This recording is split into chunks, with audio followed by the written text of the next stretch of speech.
எல்லோருக்கும் வணக்கம். இந்த வீடியோ முழுவதும் பாருங்கள். உங்களுக்கு பார்த்துட்டு பிடிச்சிருந்தா லைக் பண்ணுங்கள், ஷேர் பண்ணுங்கள், சப்ஸ்கிரைப் பண்ணுங்கள்.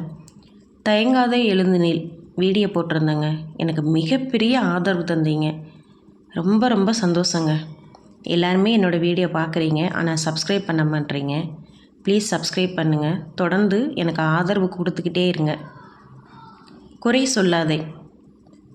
நமக்கு தெரிஞ்சவங்க நல்லா இருக்கேன்னு கேட்டால் நல்லா இருக்கேன்னு சொல்லிவிடுங்க. அதுக்கு மேலே எதுவுமே சொல்லாதீங்க. கேட்குறவங்க கொஞ்சம் நம்ம கூட அக்கறையாக பேசினாலே போதுங்க.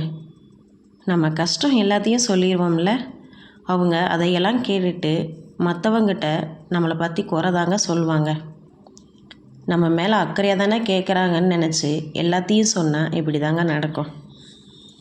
பொதுவாக வீட்டில் இருக்கிற பெண்களுக்கு உடம்பு சரியில்லாமல் போகுங்க. அதனால் கொஞ்சம் சோர்வாகவும் இருப்போம்.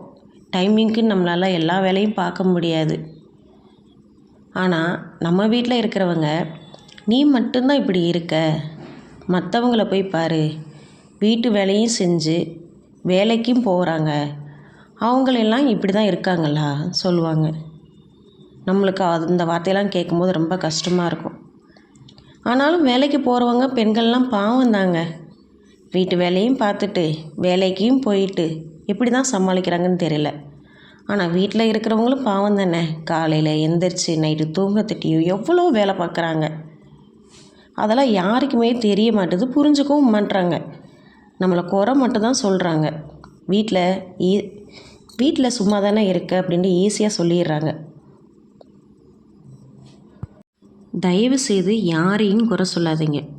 ஒரு சிஸ்டர் என்கிட்ட சொல்கிறாங்க, எனக்கு ஹஸ்பண்ட் இல்லை, நான் எங்கள் அம்மா வீட்டில் தாங்க இருக்கேன். என்னோடய 2 பேபியும் பார்த்துட்டு நான் வேலைக்கும் போகிறேன்.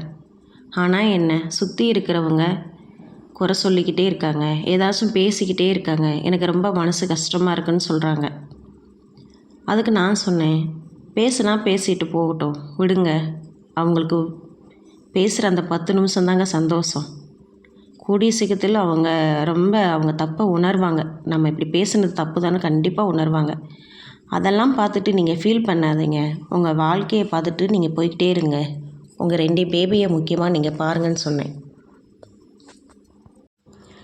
யார் நம்மளை குறை சொல்கிறாங்களோ அவங்க கிட்ட தாங்க எல்லா குறையும் இருக்கும். அப்படின்னு நினச்சி அமைதியாக இருந்துக்கோங்க. நல்லா வாழ்ந்தாலும் 4 பேர் நம்மளை பார்த்து பொறாமப்படுவாங்க.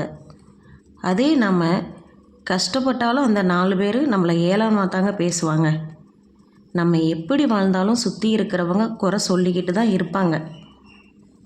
அடுத்தவங்க என்ன பேசுகிறாங்கன்னு பார்க்காம அடுத்து நம்ம என்ன பண்ணலாம்னு யோசிச்சுட்டு போய்கிட்டே இருங்க.